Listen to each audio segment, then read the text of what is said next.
నమస్తే. శ్రీ పరంజ్యోతి భగవతి భగవాన్ మహిమను చూద్దాం.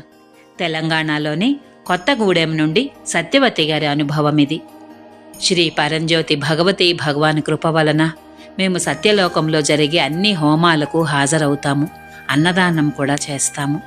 అప్పటి నుండి శ్రీ పరంజ్యోతి భగవతి భగవాన్ మా కుటుంబాన్ని సమృద్ధితో ఆశీర్వదిస్తున్నారని మేము గమనించాము. నేను చాలా ఆభరణాలను సమకూర్చుకున్నాను.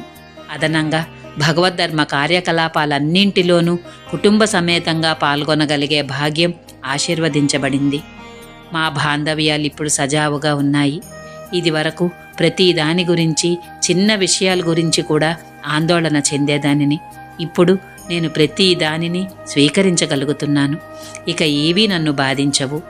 నా కొడుకు కోడలు ఇద్దరూ కెరీర్లో గణనీయమైన పురోగతి సాధించారు. వారి వారి రంగాలలో అగ్రస్థానానికి ఎదిగారు. వారి విజయానికి శ్రీ పరంజ్యోతి భగవతి భగవాన్ కారణమని నాకు నిశ్చయంగా తెలుసు.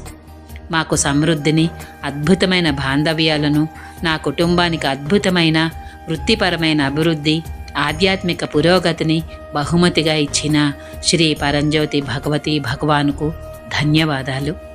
వారి ఆర్థిక పరిస్థితులు అనుమతిస్తే సత్యలోకలోని అన్ని హోమాలకు ప్రతి వారు వారి కుటుంబాలను తీసుకురావాలని సలహా ఇస్తాను. అనంతకోటి పాద ప్రణామాలు శ్రీ పరంజ్యోతి భగవతి భగవాన్. జై బోలో ఐశ్వర్య ప్రదాత శ్రీ పరంజ్యోతి భగవతి భగవానికి జై. మీకు సదా కృతజ్ఞురాలిని.